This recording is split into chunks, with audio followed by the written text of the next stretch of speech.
It all comes down to this.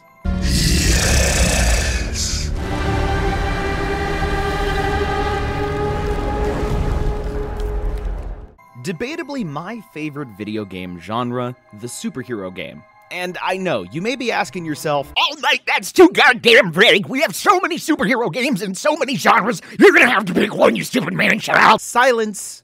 Casual. You're wrong, I'm right, plus you're cringe. Moving on. We got him. I, of course, mean the open world superhero games. When it comes to delivering power fantasies, any game that lets you freely explore and tackle saving the city at your own pace, all the while Feel like Spider-Man? You feel like Spider-Man. Feel like Spider-Man is like crack to me. Even games that aren't directly licensed to a superhero, like Infamous or Prototype, that give you that same rush of being a superhuman with morally ambiguous alignments, while letting you still feel that same level of power and agency, are among the best in the genre. Now, I know what you came here for. I know what I came here for. I'm still coming. Spider-Man 2, baby! Remember when I said in my last video that Exoprimal deserved Game of the Year? So, like, I'm a different person now, okay? Don't get me wrong, that game has some amazing ideas and cool as hell execution. And it's also still getting content, which is stellar to me. But we need to be honest with ourselves. The category of Game of the Year for 2023, it's gonna be a bloodbath. Between one of the best Zelda games ever made, one of the best RPGs ever made, and what will potentially become the greatest superhero game ever made. I think it's gonna be one tough as hell decision for Game of the Year. Now I hear you saying, the game's not even out yet. How can you come to such a rash conclusion already? Because I'm a YouTuber and you clicked on the video, so clearly there is an ounce of you that agrees with me. So shut up, sit down, and get me pictures of Spider-Man! I mean, my name is All Night, and I am so sorry for the hiatus. I have been suffering from brain rot, and I couldn't help myself. I am a sworn paladin of Tyr, betrothed to Karlach, fury of Avernus, and together we will fight back the illithid menace and dismantle the cult of the Absolute. Spider-Man! But thank you so much to those who have stuck around, baby. You're the real ones. Also, if we can get this bad boy to 500 subscribers after this video drops, that would be massively appreciated. Thank you once again. But enough of the blabbing around. We got ourselves a hell of a video game to talk about. And this is why Spider-Man 2 will be the zenith of superhero games. Now, yeah, I know, the term zenith may be an out-of-pocket vocab word that even your 8th grade English teacher wouldn't use, but here's what I mean. Spider-Man 2 has the benefit of being, of course, a brand new game in the genre. And with it being new, there is of course hype and expectation for it to be amazing. No shit, Sherlock. But Spider-Man 2 has the luxury of learning from all the games that have come before it. From your Hulks to your Batmans to, of course, prior Spider-Man games. Spider-Man 2 very well could have the DNA of every single superhero game that came before it. Now, will this necessarily be a game for everyone? Of course not. That's just how games and likes and preferences work. But what the game will do right will be where others have succeeded or failed previously. Let me explain.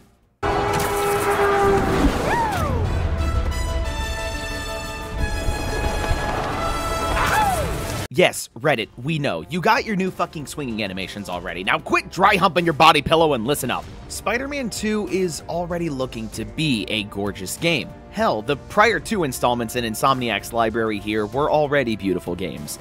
But the core of what's making this next experience so special is this weird little hunk of metal called a solid-state drive. I know next to nothing about hardware, but what I do know is that this little box takes the fast, and it makes it fucking fast! Spider-Man 1 and Miles Morales had to work with the PlayStation 4 hardware, which of course was capable of graphical fidelity, but could only load textures so quickly at a time, meaning that the swinging speed had to stay at pace with what could load at a certain speed. Spider-Man 2 no longer has that restriction. Being a PS5 exclusive, this puppy has free reign to take advantage of this magical metal box and finally give you ADHD kids meaning in life. Meaning not only is the web swinging faster and more fluid than it has ever been before, but the fast travel is nigh instantaneous and unlimited based on the footage that we've seen so far. You don't need to select a fast travel icon anymore. You can literally just pick a point and say, I want to go there, and I am still convinced that the PlayStation 5 houses some level of dark ancient magic, but I've already used up all my spell slots for the day, so we're gonna have to use Detect Magic some other time.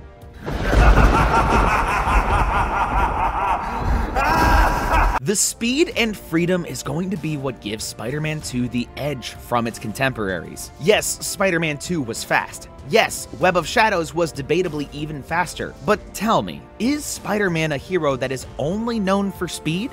No, of course not. Agile, yes, but speed is not at the forefront here.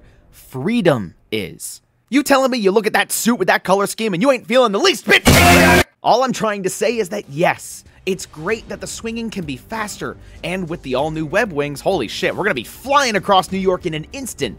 But I think the key word here is that you'll have all of these as options. Skill expression is something a lot of Spider-Man fans relate to when it comes to games starring their favorite webhead. And it's things like the option for fall damage to be turned on or off, down to just the game's base speed, are all accessibility options that will make this your Spider-Man experience. Y'all know how in Sonic Frontiers you can literally tweak Sonic's move speed, turning speed, and acceleration down to the fine-tuning of momentum physics?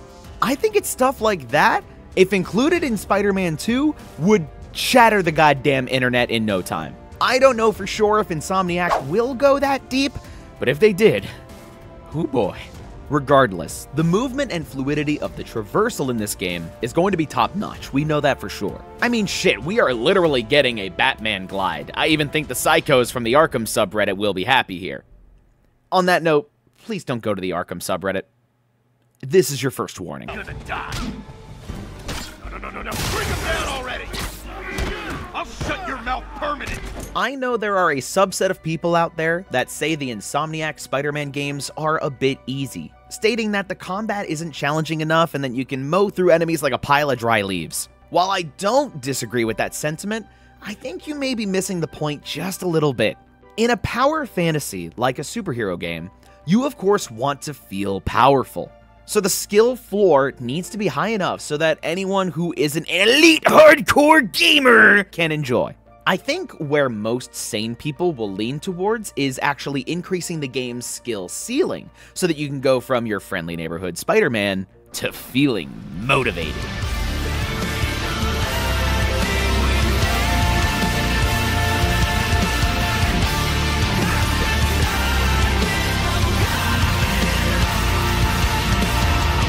I'd be lying if I said that these games did not give you so much power in combat, with a ridiculous amount of options and things to do between gadgets and combos and so on. Combat in Insomniac Spider-Man games feels like a one-man tennis match, where you're bouncing a ball against a wall in the most creative and potentially most brutal ways possible. No one fight ever goes the same way if you're just cycling through that gadget wheel and having the time of your life.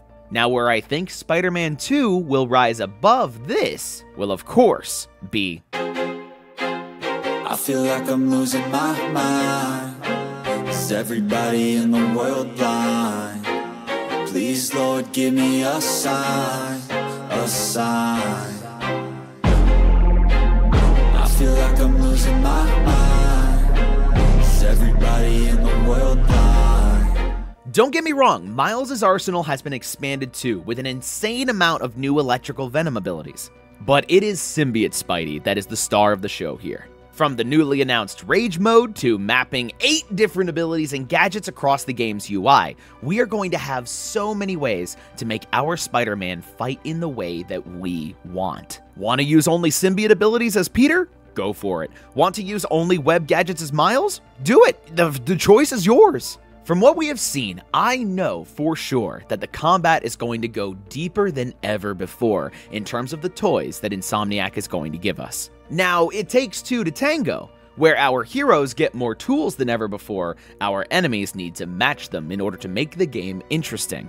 And I'll be damned, I think that Insomniac have taken the prior game's criticisms to heart here. One major improvement that I've heard people discussing is actually adding health bars to boss fights. which is a huge win in my book. Don't get me wrong, the prior games kept boss fights very cinematic, but it felt like I was always waiting for an opening or just forcing an opening by throwing objects or using my gadgets. The fights tended to feel one note and more so like extended cutscenes for that reason. But now that the bosses have health bars along with the new nutty parry mechanic, Spider-Man boss fights will now feel a lot less like Heavy Rain and way more like something like God of War, which I think is a massive step up. And remember that parry mechanic I said? Yeah, no longer will you only rely on your dodging as a get out of jail free card.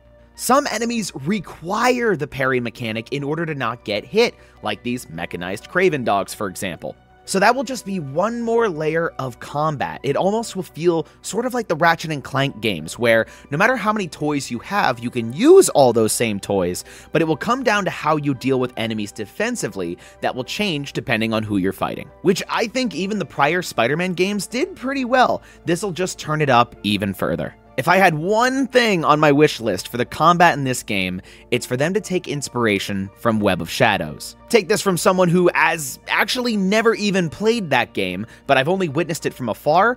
Holy shit, did this game have insane combat. Just seeing people transition from ground to air to wall combat, while technically pretty fragmented in design, looks amazing in motion. I honestly think if they just added more combat options while crawling on walls, I think that would just be the icing on the cake for combat for me. Seeing as Insomniac Spidey has literally no problems getting enemies from the ground to the air, back down and up and down and up, and they're just sleeping, I swear!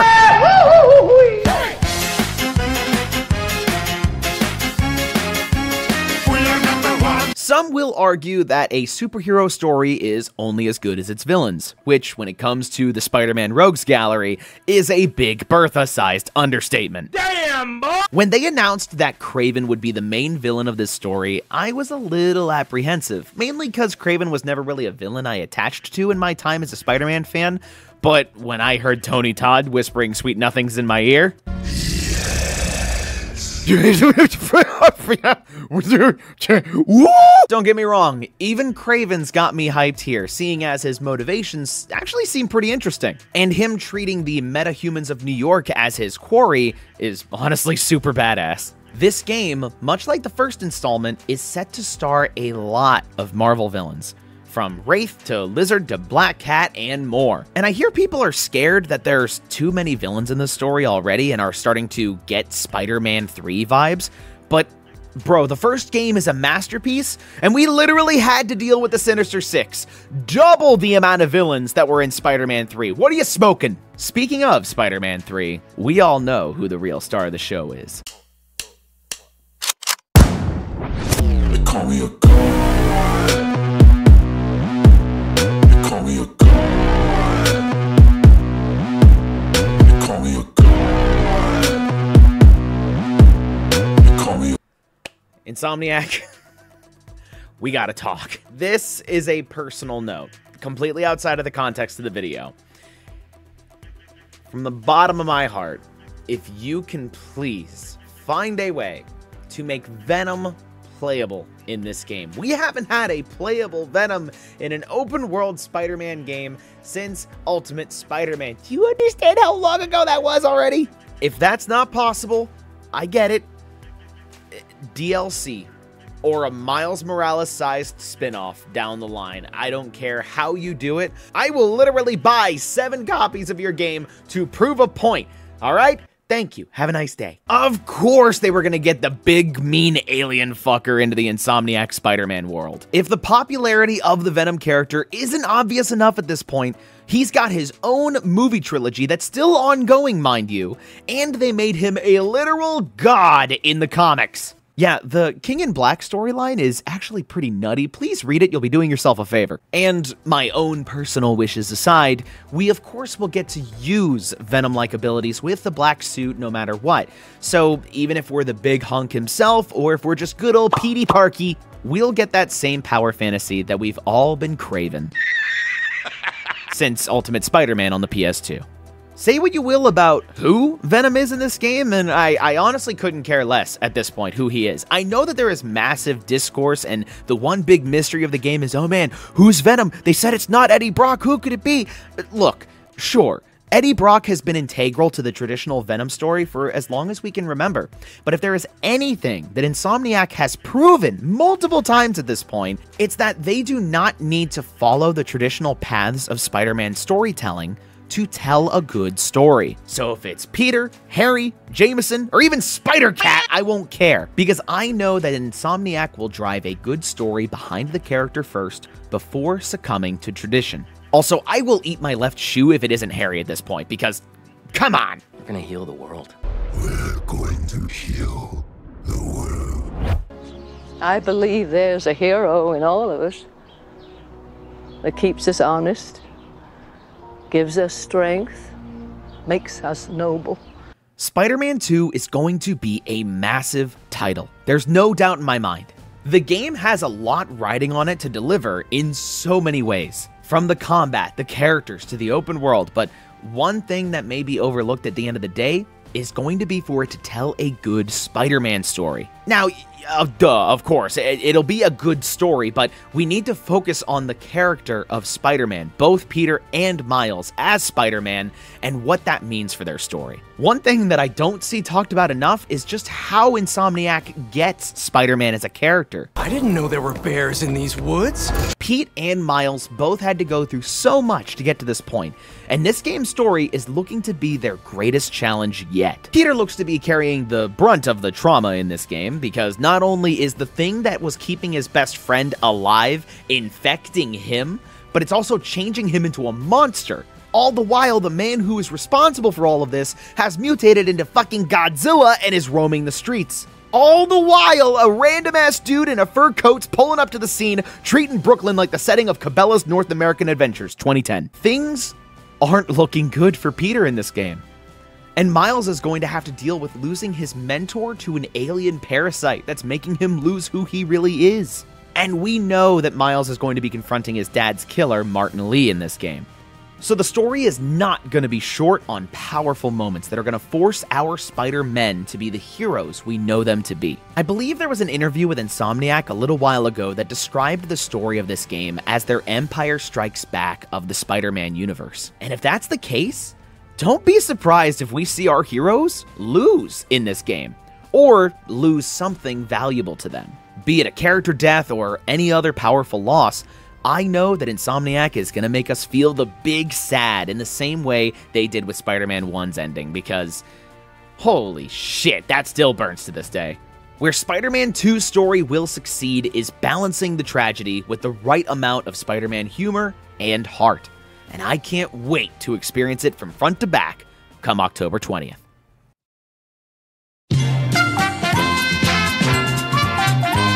Yep, I couldn't resist. Alternate costumes is always a fascinating topic for superhero games. From obscure references to delivering on different power fantasies, your spider drip is almost as important as your spider quips. Hey, wall crawling's my shtick. Hey, you start spinning a web and I'll sue. With not only suits for both Peter and Miles, but also symbiote suits on top of that for Peter's symbiote abilities, there are no shortage of Spider-Man suits that they could possibly add to this game. The sky's the limit at this point. Not only that, but Insomniac confirmed that the symbiote suit itself is an alternate suit in the game, meaning that Peter can opt for any other suit in the game, all while having access to symbiote tendrils and abilities. That little detail opens up a Pandora's box for the type of suits that they could add, and that would look sick as hell with symbiote abilities. Special shout out to the Black Raimi suit that has already been confirmed. You dodged a bullet on that one, Insomniac, good job. So here are my top 5 picks for suits that haven't been announced or confirmed yet that I would love to see in this game at some point. I am out of the Eddie closet! What if Venom was Peter Parker? Yeah, but what if Venom was— get that shit out of here. I'm gonna call this the Spider's Shadow suit, only because in the comics it never really got a distinct name. But the gist of the suit is that it is the symbiote suit for Peter, but evolved. In the Spider's Shadow story by Chip Zdarsky, it tells an Elseworld storyline where Peter never actually gave up the symbiote, and allowed it to consume himself and continue to take hold of his personality and psyche, and drive him to way more brutal ways of heroism. With the animalistic nostrils and the flared eye shape, this suit would look absolutely killer in this game. And even if we don't get a playable Venom in the game, we'll have the next best thing with this very suit.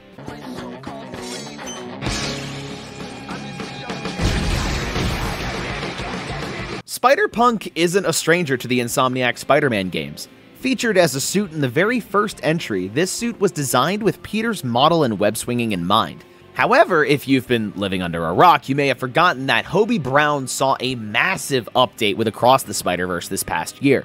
With a hell of a unique design and animation style, we all thought that the unique frame rate of the Spider-Verse movies couldn't fit in a Spider-Man game, but lo and behold, the Mad Lads did it with Miles Morales. Who's to say they couldn't replicate that same magic with a Hobie Brown skin? I think an updated Hobie Brown design for Miles' swinging style would be a perfect fit as the wow factor suit for Spider-Man 2, to just show off the artistry of what this hardware is capable of.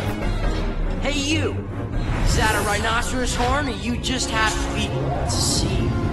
I'm so scared I can't even finish my lame joke. Technically the OG Ultimate Spider-Man, now that Miles has taken on the mantle as the Ultimate Universe's Spidey for some time. I'm primarily referring to the Peter Parker iteration from what we saw in 2005's Ultimate Spider-Man.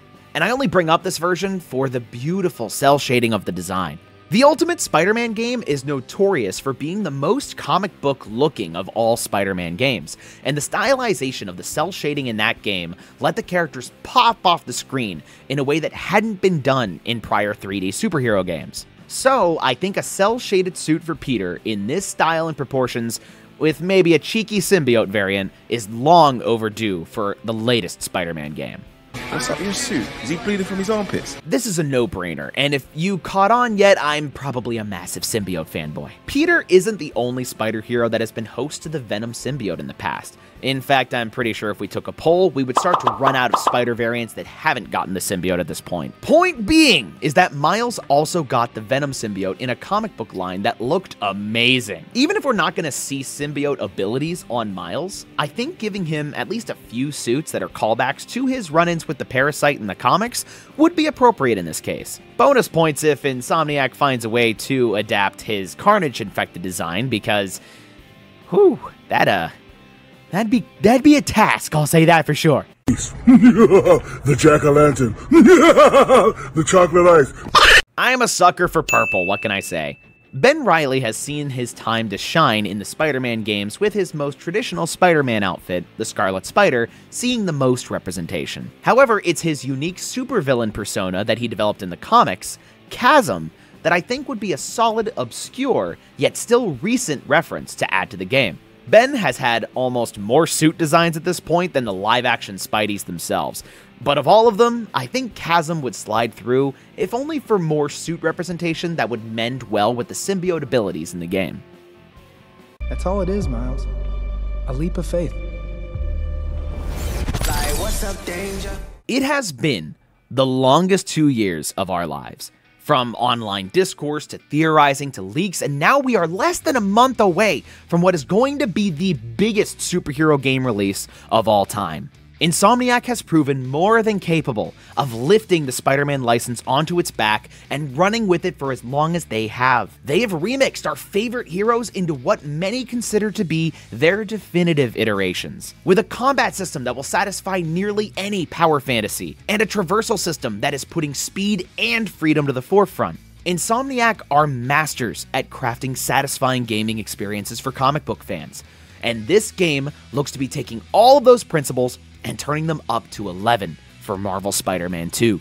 Not only that, but we're on the precipice of seeing a modern retelling of the symbiote suit storyline, with Venom included, for the first time in a video game since 2008. It's going to be the sacrifices that Peter and Miles make, alongside the heroic moments in every single story beat, to the menagerie of iconic villains that's gonna put Spider-Man 2 at the height of superhero storytelling for years to come.